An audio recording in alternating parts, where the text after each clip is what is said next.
Porque la historia se lee, se escucha, se vive. Radio Educación y el Instituto Nacional de Estudios Históricos de las Revoluciones de México presentan Historia Viva, la voz del pueblo de México.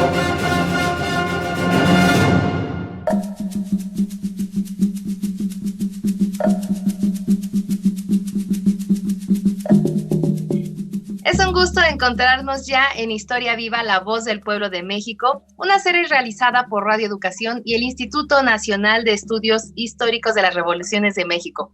Y bueno, con la alegría de reencontrarnos una vez más y como semana a semana, bueno, os recuerdo que soy Ivette Mota y sacaremos y iniciaremos todo un viaje por la historia de nuestro país con el primer comandante de esta nave de Historia de México, que es el doctor Felipe Ávila, a quien saludo con mucho gusto, y también con nuestro invitado de esta semana, que ya nos ha acompañado en 2 programas anteriores, el historiador Pablo Escalante Gonzalvo. Muy buenas tardes.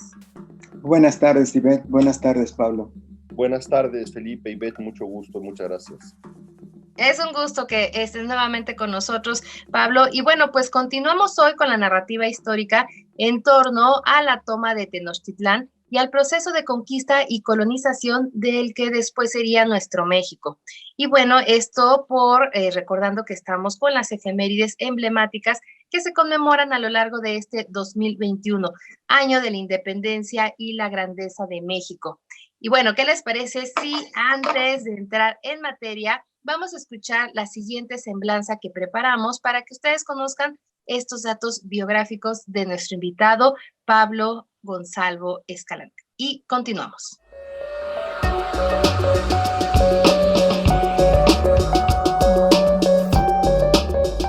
Pablo Escalante Gonzalvo es doctor en Historia por la UNAM, donde trabaja como investigador desde hace 32 años.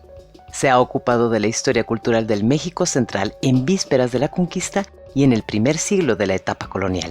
Ha estudiado los códices, así como la historia del cuerpo y de la vida cotidiana. Desde hace varios años, investiga los procesos de sincretismo del siglo XVI y la creación de una liturgia indígena. Entre sus trabajos más importantes se encuentran los libros Representación y Visión de las Nubes, Pensamiento indígena y creencias cristianas, y los códices mesoamericanos antes y después de la conquista.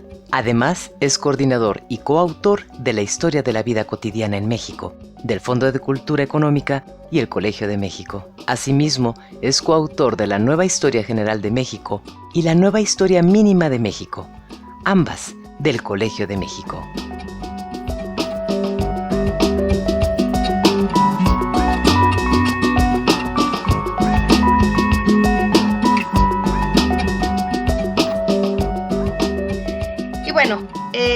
Ya entendiendo quién es nuestro invitado Pablo Escalante Gonzalvo, aprovechamos para saludar a nuestra audiencia que nos acompaña en las emisoras 1060 AM y en el 96.5 de FM aquí en la Ciudad de México, pero por supuesto también a quienes nos siguen en otros estados como Aguascalientes, Colima, Oaxaca, Querétaro, Tabasco, en los diferentes sistemas de radio que se unen a esta transmisión. Y bueno, aprovechamos rápidamente para mandar unos saludos a las personas que nos dejan sus comentarios a través de nuestras vías de comunicación, ya sea por Facebook, Twitter o que se han comunicado con nosotros también a la cabina de Radio Educación. Nos escribe Félix Olvera de la Ciudad de México, dice que el abuelo del invitado fue su condiscípulo, Gonzalvo Pérez. Así que manda saludos a nuestro invitado Pablo y también a Felipe y a todos los que hacen parte de este programa.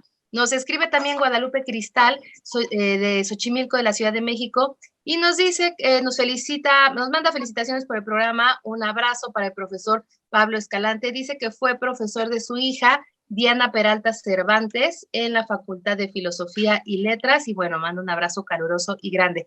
También le mandamos un saludo a Benjamín Guevara Uribe en la Ciudad de México, que nos sigue nuestra transmisión a través de las redes sociales. Muchas gracias a todos por sus mensajes y les recordamos que se pongan en contacto con nosotros y nos dejen sus comentarios a este programa y nosotros los leemos con mucho gusto.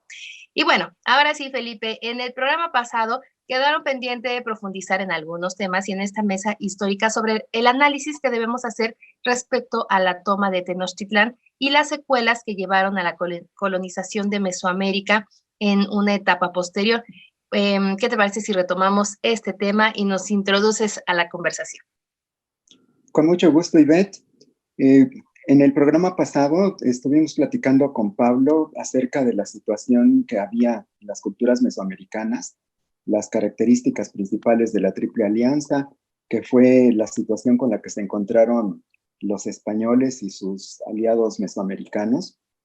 Vimos también algunas de las primeras acciones de la estrategia militar y política de esta alianza que se dio entre los señoríos mesoamericanos que se aliaron con los españoles para luchar contra la Triple Alianza y particularmente contra Tenochtitlan.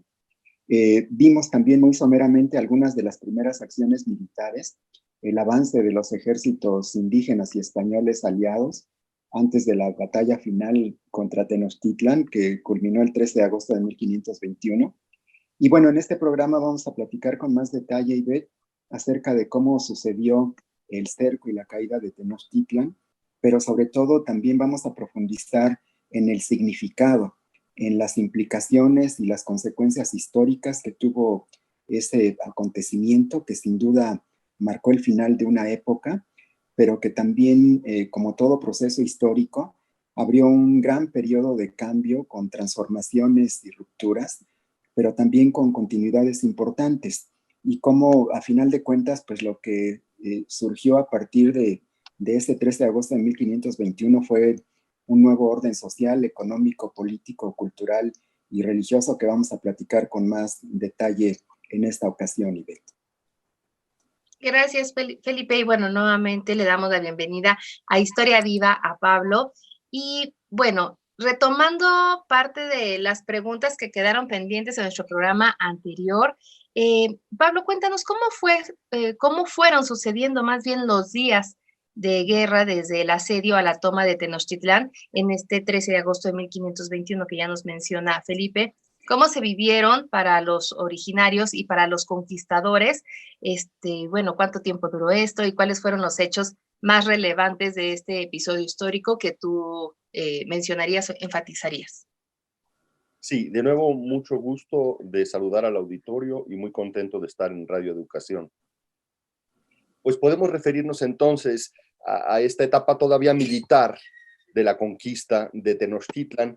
Creo que es muy importante tomar en cuenta que aunque el sitio de Tenochtitlan duró aproximadamente 2 meses y medio, de fines de mayo a mediados de agosto, en realidad se construyó desde los meses anteriores. Fue un proceso que se había ido preparando con la actividad que desplegó Cortés con sus aliados tlaxcaltecas en la etapa entre su salida precipitada en aquella noche en la cual perdieron la mitad del ejército con el que habían estado en Tenochtitlan y este momento en el que deciden el ataque final sobre la isla. Entonces, hay una serie de alianzas que van consolidándose sobre las que ya tenían para garantizarles el control del Valle de México, principalmente. Quizá el más importante aliado que obtienen los españoles es Texcoco, el nuevo aliado Texcoco. La nobleza texcocana quedó dividida. Cortés parece haber incidido en el nombramiento del nuevo Tlatoani. Lo cierto es que Texcoco se vuelve un aliado de los españoles. Precisamente en Texcoco se acaban de armar y montar los bergantines que serán utilizados como parte de la estrategia anfibia del sitio de Tenochtitlan. Además, se completan en esos meses algunas conquistas en la zona de Cuauhnáhuac, por ejemplo, Xochimilco, que es muy importante, e incluso Tlacopan, el aliado de Tenochtitlan, queda desierto en una de las incursiones del ejército de Cortés. Se advierte que la gente ha huido, algunos parece que han ido justamente a reforzar el sitio en Tenochtitlan y han abandonado la ciudad. Lo cierto es que para fines de mayo hay un ejército aún mayor y más complejo del que se acercó por primera vez a Tenochtitlan y hay un plan de ataque de la ciudad cuando ya la conocen mucho mejor. Efectivamente, se le suele dar el nombre de ataque anfibio porque utilizan la navegación desde el oriente de la ciudad, desde el lago de Texcoco. Estaba claro que era uno de los puntos fuertes de la defensa de Tenochtitlan, su carácter lacustre y el hecho de que si se retiraban los puentes, esa era la medida básica de seguridad de Tenochtitlan durante muchos años, había sido. Si se retiraban los puentes, como vieron en aquella noche cuando trataron de huir, no podía el ejército avanzar con fluidez, se caían en los canales y el ejército se detenía. Entonces, era importante buscar una fórmula. Diría que esa fue finalmente pues la clave del éxito del avance sobre la ciudad. Evitar los canales, de dos formas que ahorita voy a tratar de describir. Ahora bien, también hay que decir que el sitio de Tenochtitlan implicó cortar el suministro de agua y cortar el suministro de alimentos. Como en cualquier sitio de la historia militar de las regiones del mundo, se cerca el lugar y se les impide recibir suministros. Esto, por supuesto, debilita día con día a aquel a quien se le está poniendo el asedio y adelanta la rendición o la derrota.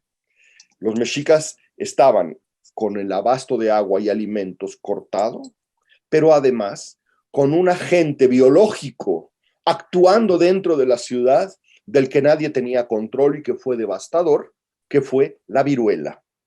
Recordemos que el propio Cuitláhuac, que gobernó entre Moctezuma y Cuauhtémoc, murió de viruela. El flamante nuevo Tlatoani mexica que celebró su coronación sacrificando a los españoles que habían caído en la batalla y a sus caballos inclusive, él mismo murió unos días después de viruela. La viruela, el hambre, la sed. Esos factores debilitan naturalmente las resistencias de Tenochtitlan. Y desde el punto de vista estrictamente militar, sí fue muy importante la tecnología española, porque a veces, para destacar correctamente la mayoritaria participación indígena, se desdeña lo que en otra época se exaltó, pero sí hay un aspecto, un factor tecnológico importante. Esas 13 embarcaciones fueron relevantes y fueron muy importantes los cañones que estaban colocados encima de esas 13 embarcaciones. ¿Por qué razón?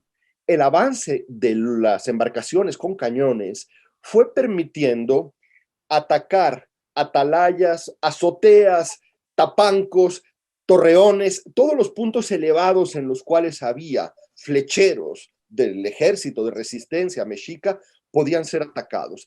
Entonces, eso disminuía la capacidad de ataque a larga distancia, obligaba a un ataque más cuerpo a cuerpo. Pero además, estos cañoneos lo que produjeron fue el desmoronamiento de los edificios que se iban desbaratando sobre los mismos canales.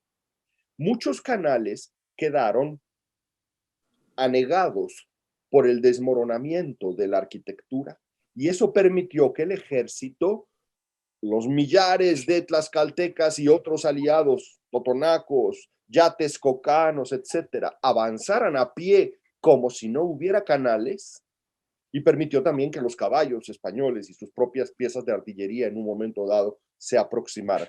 Entonces, esos son los factores fundamentales que ayudan a entender cómo día con día en estos 2 meses y medio los mexicas se van replegando, se van concentrando, inclusive llega un momento en donde tienen que abandonar la parte meridional de México, que sería México Tenochtitlan, y refugiarse en la parte norte, que es México Tlatelolco.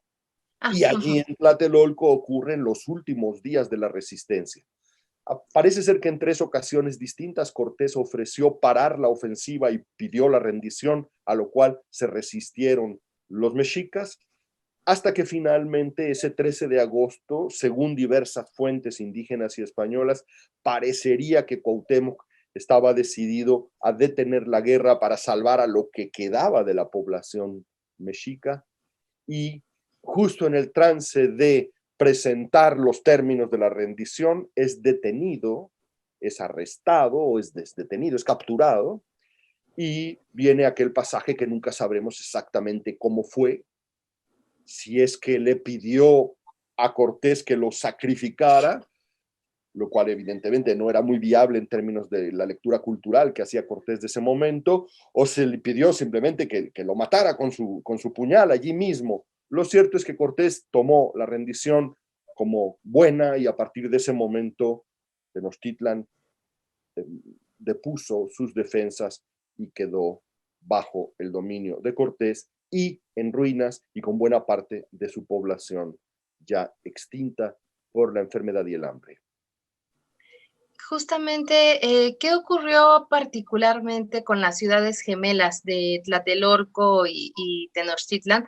Ya bueno, tras este asalto y derrota de la capital mexicana. Y también ahondar un poco más, Pablo, en cuál fue la situación de los otros señoríos de Mesoamérica tras esta toma de Tenochtitlan.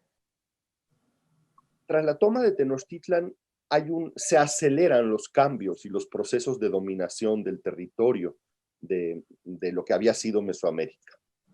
En lo que se refiere a la isla, era inhabitable, estaba parcialmente destruida, toda el área central, los grandes edificios, etcétera, pero además estaba llena de cadáveres.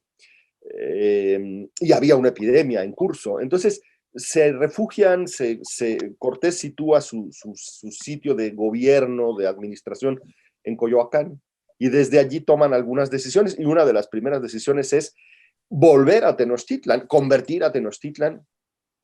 la isla en la capital, en la sede del gobierno ahora español. Para ello, pues hubo una serie de tareas que comenzaron de inmediato, de limpieza y organización del espacio de la ciudad.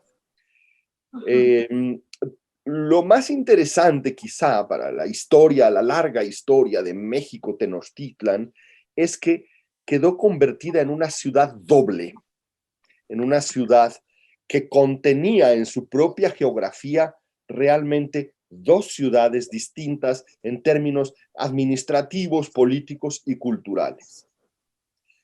Claro que con el tiempo, esa ciudad tenía un flujo incontenible, y si pensamos en los siglos de la historia colonial, es uno de los grandes espacios de intercambio cultural y también de formación de familias mixtas entre los diferentes grupos que allí fueron desarrollando su modo de vida.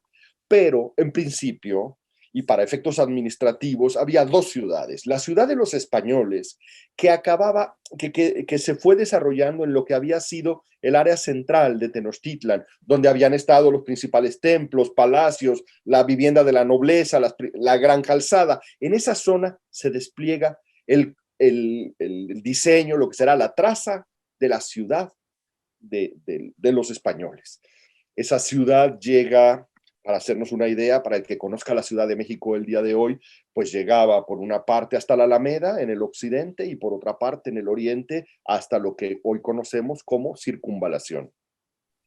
Quien recuerde la Ciudad de México puede imaginarse, por ejemplo, en el oriente de lo que era aquella isla, entre lo que hoy es Avenida Circunvalación y lo que hoy es Avenida Congreso de la Unión, eso ya era ciudad indígena. Entonces, por ejemplo, en ese tramo del oriente. Entonces, esto quiere decir que se recorta un cuadro. En ese cuadro, que hoy llamamos el primer cuadro, en ese cuadro se desarrolla la ciudad de los españoles. Sus iglesias, sus conventos, sus oficinas administrativas, ahí estará la universidad, etc. Y en 4 grandes cuadrantes, que serían los barrios de San Sebastián al noreste, de San Pablo al sureste, de San Juan al suroeste y de Santa María al noroeste, en esos 4 grandes barrios se distribuye la población indígena. Esto es, mantuvieron la división de la isla en 4 parcialidades, y los pequeños barrios propiamente dichos indígenas subsistieron, se regeneraron, se repoblaron en los 4 cuadrantes alrededor de la ciudad española que estaba en el centro.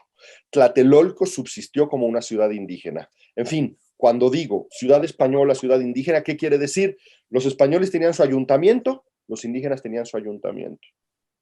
Y los indígenas tenían un gobernador elegido entre ellos de las familias nobles originales de México.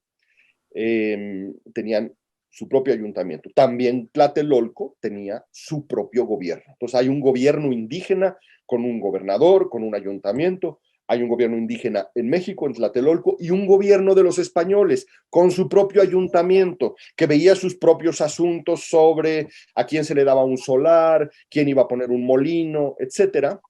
Pero como ya lo digo, y es una historia apasionante y muy larga de contar, la ciudad de los españoles y la ciudad de los indígenas interactuaron intensamente por muy diversas vías, religiosa, tecnológica, política, etcétera. Estaban además sobre el mismo suelo.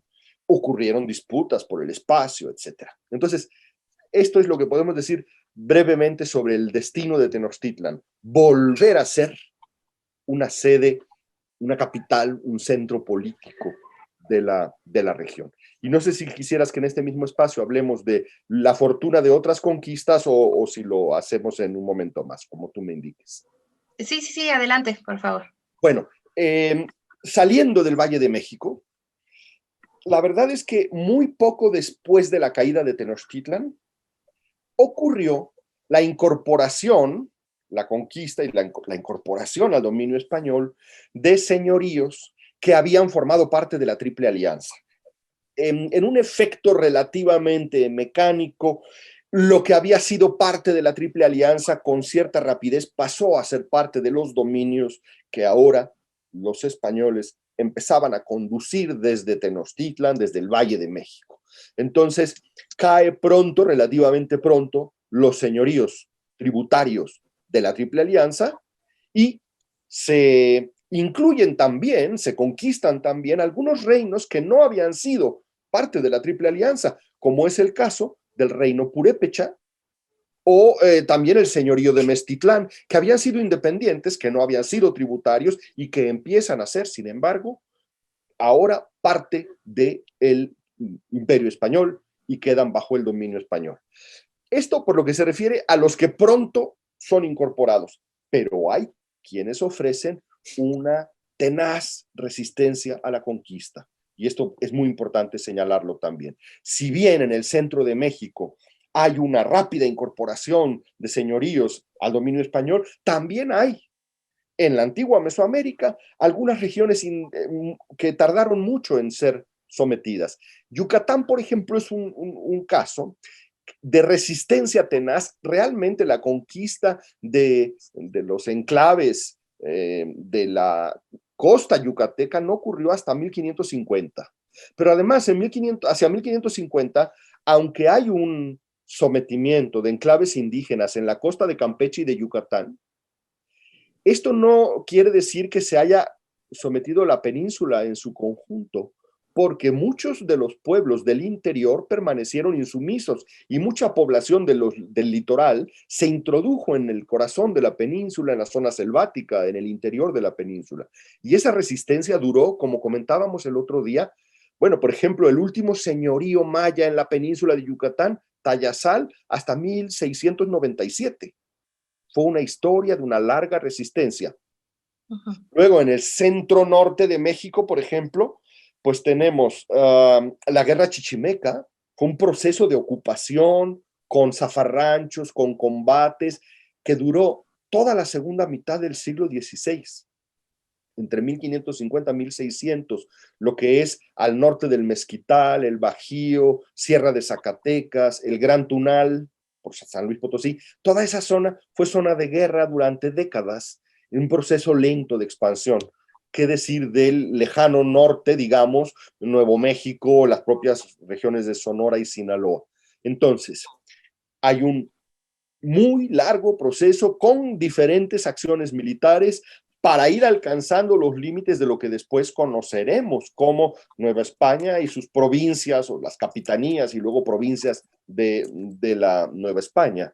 Entonces, no fue inmediato. Lo que sí fue rápido fue un proceso de sometimiento de los señoríos que habían estado en el centro de México, en Oaxaca, más cerca y sujetos al dominio de la Triple Alianza. Ahora, también está el escenario de lo que sucedía ya a nivel mundial, ¿no? O sea, ¿cuál era la reacción del Reino de España ante este acontecimiento de la toma de Tenochtitlán? Pero antes de ir de entrar en ese tema con Felipe, los invitamos a que nos acompañen a escuchar esta siguiente cápsula que hemos preparado sobre la sociedad indígena después de la toma de la capital mexica, y continuamos aquí en Historia Viva.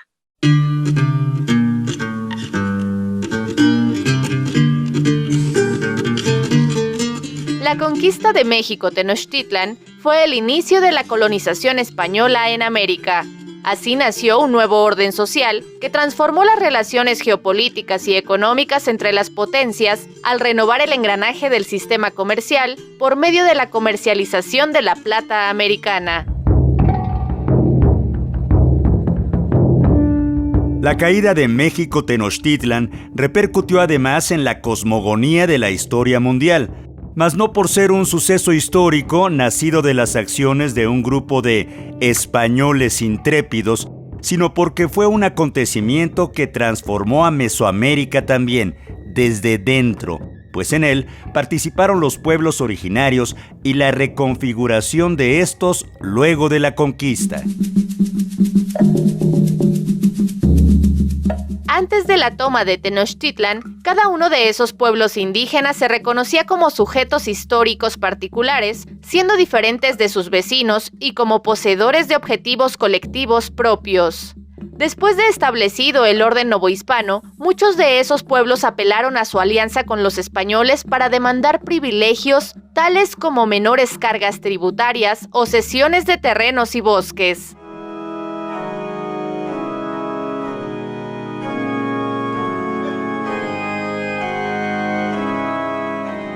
La sociedad indígena cambió paulatinamente y con parsimonia. Las transformaciones más evidentes se dieron en el orden urbano, religioso y político, a pesar de que muchos elementos se mezclaron en un sincretismo religioso, aun cuando la fe colectiva de los indígenas permaneció con el mismo fervor. Para entonces, los sacrificios humanos cesaron y los actos de idolatrías fueron perseguidos y denunciados, incluso por los propios hijos de quienes las practicaron. Sin embargo, los propios misioneros se mostraron tolerantes ante las prácticas religiosas indígenas.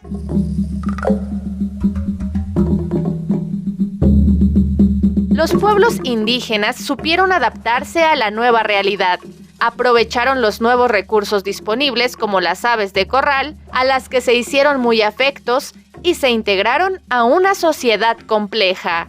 La élite indígena se apropió de la cultura hispana para defender mejor sus privilegios y con ello sus derechos sobre sus territorios y gobernados. En cambio, el náhuatl, el lenguaje de la élite, se mantuvo en uso y aún se extendió a la par de la conquista, gracias a que se hablaba entre los pueblos originarios como lengua culta y diplomática. Así se convirtió en el idioma de la conquista, mucho más que el propio español.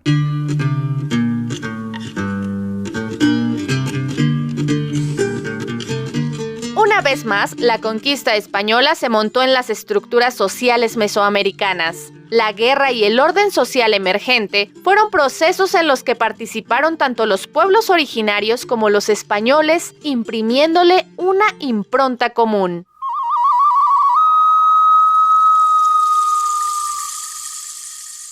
A 500 años de la defensa de México Tenochtitlan, los pueblos originarios siguen luchando por sus derechos colectivos.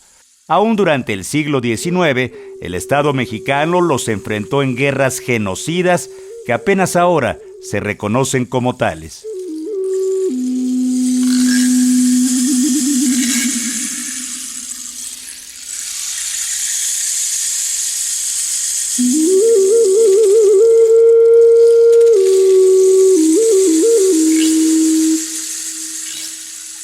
Estamos de regreso en Historia Viva, la voz del pueblo de México, como siempre, pues compartiendo este intercambio de ideas. Y bueno, Felipe, ¿por qué se dice que la toma de Tenochtitlán cambió incluso la geopolítica mundial? Y en ese sentido, ¿cómo fue la reacción del Reino de España ante este acontecimiento? Sí, Beth. Mira, no creo que la caída de Tenochtitlan por sí misma haya sido un cambio en la geopolítica mundial. Desde luego es una fecha muy significativa, un gran acontecimiento histórico que en muchos sentidos es un parteaguas que marca el fin de una etapa y el inicio de otra. Pero yo creo que es el inicio de un proceso muy complejo, muy prolongado, de reestructuración de las relaciones económicas, políticas, sociales, culturales y religiosas en prácticamente todo el mundo. Yo creo que la caída de Tenochtitlan abre el inicio de un proceso en donde se va creando un imperio universal. Creo que a partir de 1519 y con la extensión de la dominación de la soberanía española sobre buena parte de América, se va construyendo lo que es, creo, el primer gran imperio universal después de Roma, tal vez, que abarca pues a los 4 continentes, no nada más a Europa y parte de Asia, sino también incorpora a América y a África a un mercado mundial, a un sistema económico que se basa en el intercambio comercial, en la explotación de la fuerza de trabajo, de los recursos naturales, de buena parte de África y de América sobre todo, por lo que tiene que ver a la corona española, y que lleva a que España se convierta en la primera potencia hegemónica mundial. Es la principal potencia marítima, pero se convierte también en la principal potencia económica a partir del sometimiento, del dominio, de el imponerle su soberanía a las vastas poblaciones americanas de millones de seres humanos que son sometidos como fuerza de trabajo para explotar las riquezas naturales, y sobre todo que a partir del descubrimiento de las minas de plata y oro en los territorios americanos, se convierte esto en el medio universal de cambio que facilita, que impulsa, que amplifica el comercio mundial y que hace que España se convierta en la potencia hegemónica en Europa y en la potencia hegemónica durante el siglo XVI, y que aproveche los enormes recursos que extrae de América y de la fuerza de trabajo esclava africana que es traída a estos territorios para emprender unas campañas militares en defensa de ese gran imperio que está construyendo y en defensa de la religión católica que se convierte como en el estandarte de su dominación. Buena parte de los recursos extraídos de América sirven para financiar estas interminables guerras de España para mantener su hegemonía universal y están marcadas también por un profundo significado religioso. Se convierte como en el estandarte, en el adalid del catolicismo, en lucha contra el ascenso del protestantismo, y que también pues trata de mantener la conversión de las poblaciones americanas a la religión católica, de manera que esta etapa prolongada que lleva a la hegemonía de España sobre el mundo en el siglo XVI es una etapa muy importante en la reconfiguración del sistema económico internacional, porque contribuye a esto que se ha denominado pues desde el Capital de Marx como en la etapa de la acumulación originaria. Todos estos recursos monetarios extraídos de la explotación colonial de los territorios americanos sirven para detonar el desarrollo de lo que va a ser pocos años después el inicio del capitalismo industrial. Creo que contribuye a consolidar la etapa del capitalismo mercantil, pero con este proceso de acumulación originaria sienta las bases que van a permitir el desarrollo de un nuevo sistema económico a nivel universal, que es lo que conocemos como el capitalismo todavía hoy, Ivette. Felipe, hablando un poco acerca de la revisión que hemos hecho en estos programas acerca de la conquista y la colonización de México, ¿por qué la narrativa de la conmemoración de los 500 años de la toma de Tenochtitlán ha prevalecido en los libros de historia, anteponiéndose a la celebración de los 500 años de la resistencia indígena? ¿Cuál sería tu opinión al respecto? Bueno, yo creo que particularmente lo que ha tenido lugar en este gobierno y en la forma en que ha abordado la narrativa para conmemorar los 500 años de la caída de Tenochtitlan, viéndola como un proceso de resistencia, tiene que ver con esto que comentaba Pablo hace un momento. La caída de Tenochtitlan, si bien fue un acontecimiento muy importante, no significó la derrota o la aniquilación absoluta de las poblaciones americanas.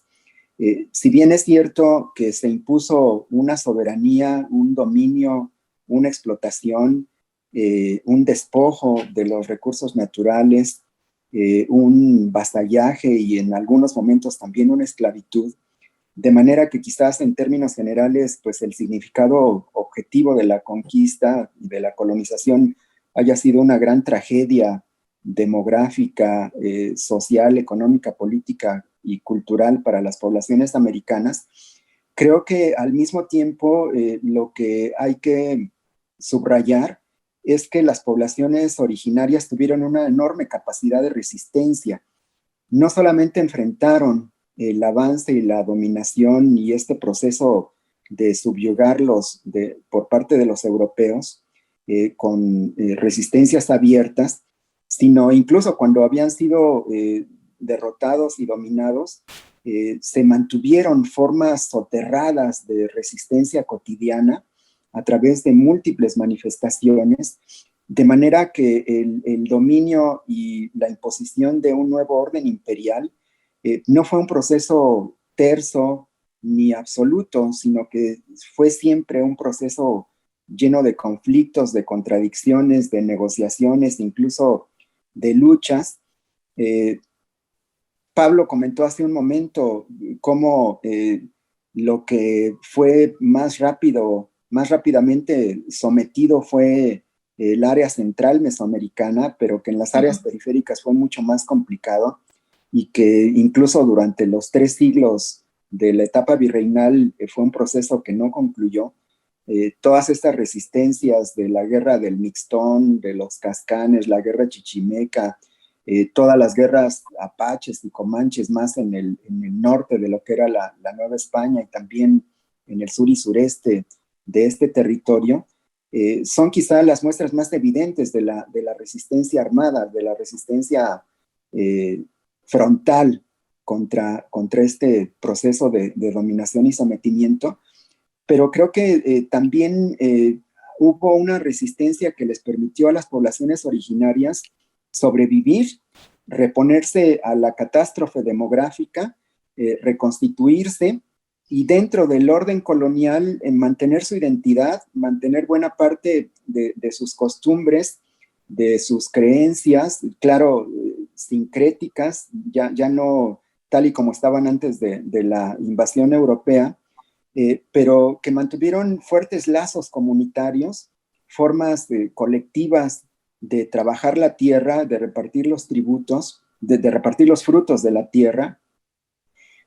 También mantuvieron su lengua, mantuvieron muchas de sus costumbres y bueno, esto es lo que nos explica por qué hoy en pleno siglo XXI tenemos más de 15 millones de habitantes de los pueblos originarios que mantienen una enorme fuerza, energía, vitalidad, cultural, lingüística, que sería imposible de que existiera si no fuera a partir de esta resistencia y de esta capacidad de resiliencia que han tenido las poblaciones originarias, de manera que siguen siendo hoy pues un componente central de esta sociedad tan compleja que es el México de hoy, que es una sociedad pluriétnica, pluricultural y plurireligiosa, Ivette. Pablo, y bueno, en este proceso de transformación de Tenochtitlán en la capital de la Nueva España, ¿cuál fue la forma de gobierno que adoptó, cuál fue la nueva forma de gobierno que se adoptó?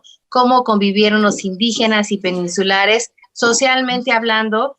¿Y cuáles fueron estos nuevos modos de producción de los cuales ya nos hablaba un poco Felipe, que se adoptaron en esta naciente colonización? Pues lo primero que ocurre, la primera institución económica que debemos tomar en cuenta es la encomienda. Aclarado que los gobernantes indígenas pierden la potestad que habían tenido y quedan bajo el nuevo orden, hay una serie de transformaciones. La principal transformación económica es la instauración de la encomienda, que vendrá siendo la principal institución para mantener la presencia española en Nueva España durante varias décadas, en realidad hasta los años 70 u 80 del siglo XVI. La encomienda es la principal manera de obtener recursos de los indígenas. La encomienda consiste en la entrega de un tributo periódicamente al encomendero o al rey y la prestación de servicios personales al encomendero, que equivale a mandar a 3 o 4 personas que hagan, que llevan leña, que llevan el agua, que cocinan en su casa, etc. Esta forma permite mantener a los conquistadores, luego incluso a sus hijos, pero no es una forma que otorgue propiedad de la tierra, y esto es importante tomarlo en cuenta.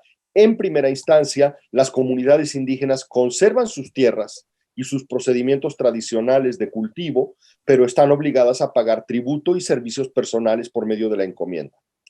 ¿Dónde está entonces el gran cambio económico, el gran viraje? Porque la encomienda la podríamos ver como una sustitución de las formas indígenas de tributo.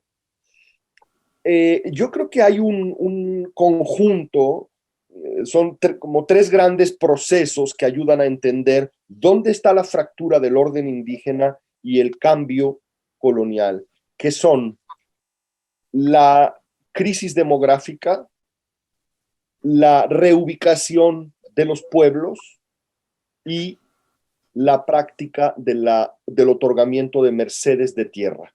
Esos 3 componentes nos ayudan a entender la gran transformación social del siglo XVI. Tampoco destruyen la comunidad indígena, pero la transforman y transforman sus posibilidades económicas enormemente. Lo trataré de explicar rápidamente. En primer lugar, hubo una serie de epidemias que disminuyeron de una forma drástica la población indígena. Tanto así que en aproximadamente un siglo la población indígena se redujo en un 80 o 90%, es decir, quedó el 10 o 20% de la población original a lo largo de un siglo. Fueron epidemias diversas de enfermedades desconocidas en América para las cuales los indígenas no tenían anticuerpos y por eso morían, de manera que quedaban predios, tierras, vacíos, pueblos que se reducían a una mínima parte de lo que habían sido.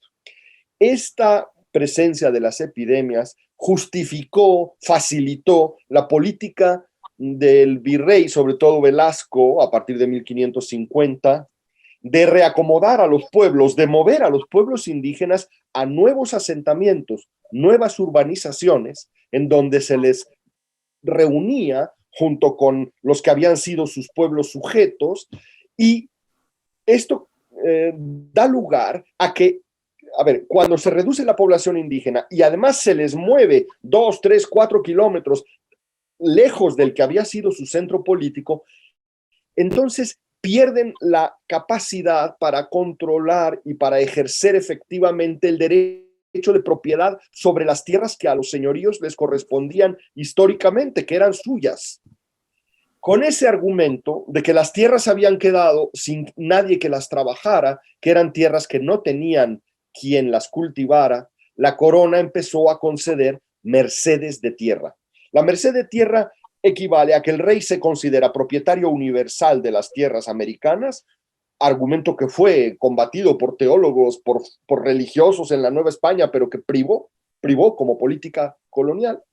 Y entonces empieza a otorgar mercedes a los españoles para que cultiven trigo o mercedes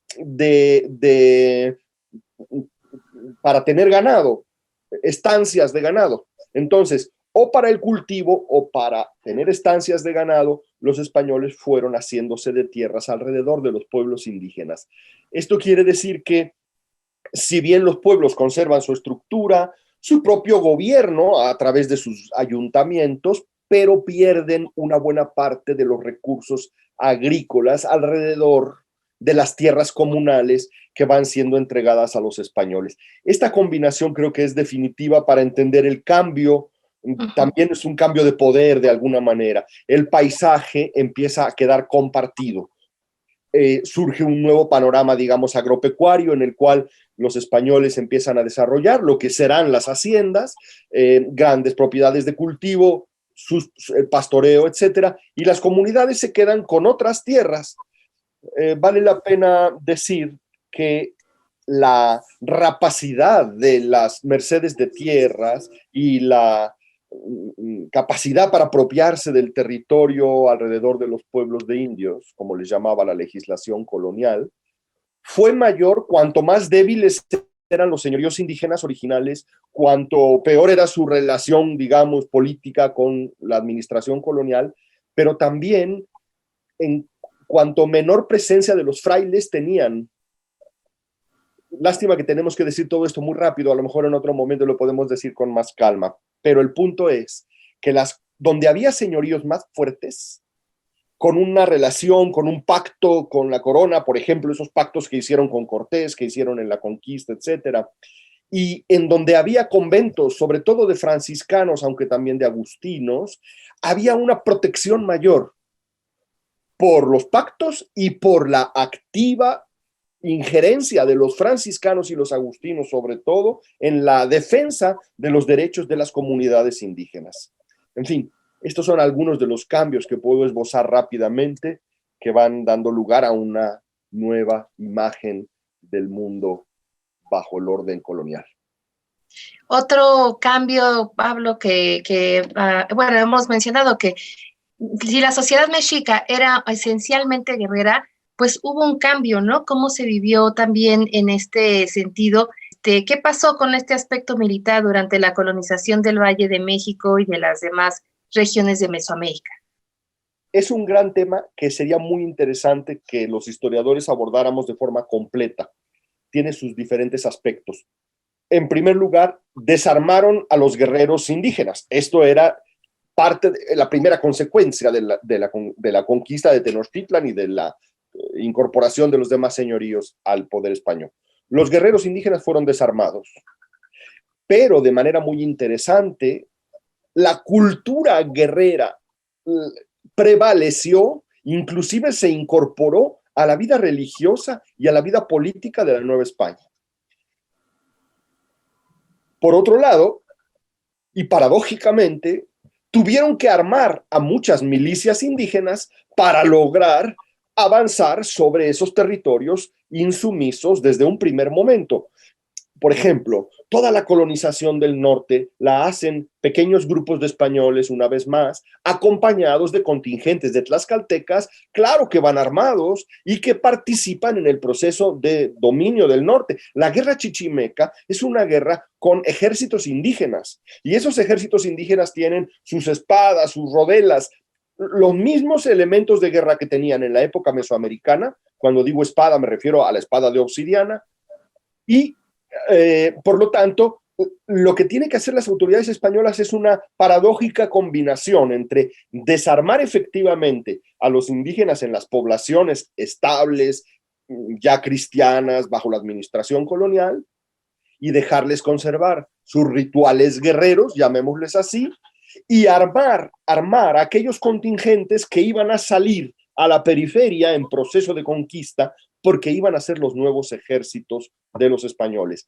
Y quizá habría que decir, para ser exactos, que durante algunas de esas campañas, como las de la Guerra Chichimeca, todavía tienen una última expresión algunas de las formas más duras de la guerra indígena, el sacrificio, la decapitación, etcétera, como parece haber ocurrido en la Guerra Chichimeca. En la Guerra Chichimeca se les daba cierta libertad a los ejércitos indígenas de participar, finalmente eran los que garantizaban el avance hacia el norte, y aún conservaron algunas de sus prácticas, además de sus uniformes, sus tocados, los emblemas inscritos en los escudos, etcétera.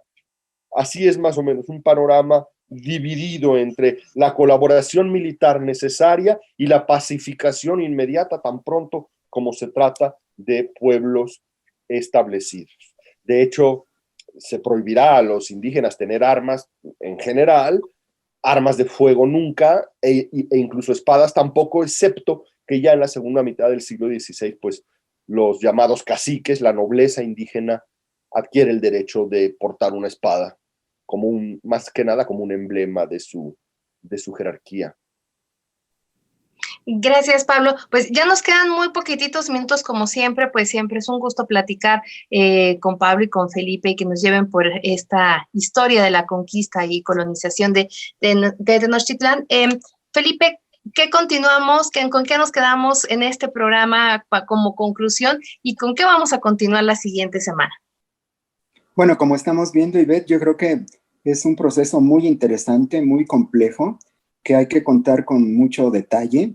Creo que estamos abordando algunos de los temas principales, pero estamos también dejando de lado otros temas que son también muy importantes y que vamos a tratar de retomar en el siguiente programa. Y con Pablo, que nos va a acompañar también por una cuarta ocasión, pues vamos a platicar ante nuestro amable auditorio acerca de una especie como de balance de lo que significó este proceso complejo de conquista, colonización, sometimiento y resistencia indígena. Y vamos a ver también algunos de los principales cambios culturales. Pablo es experto en vida cotidiana, en estos temas tan interesantes de cultura, como son costumbres, vestido, alimentación, vida cotidiana, y pues vamos a aprovechar que nos acompaña para platicar con él de estas cosas, Ivette. Muchísimas gracias, Felipe, y por supuesto gracias a todas las personas que nos siguieron en esta transmisión. Les hacemos una cordial invitación para que nos acompañen en un programa más de Historia Viva, la voz del pueblo de México, en el cual, pues como ya mencionamos, nos va a acompañar nuevamente el historiador Pablo Escalante Gonzalvo, y junto con Felipe, pues nos llevarán por este viaje de innumerables temas que faltaron por abordar por esta fascinante historia de nuestro pasado antiguo. Mi nombre es Ivette Mota y los esperamos en un nuevo programa de Historia Viva, la voz del pueblo de México, y quédense con nosotros mientras tanto en la señal de Radio Educación.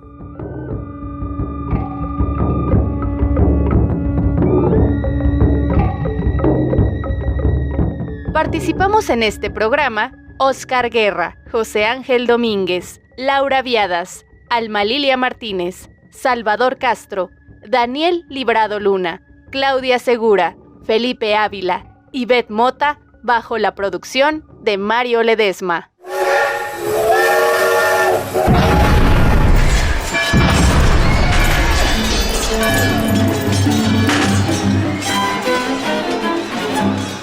Porque la historia se lee, se escucha, se vive.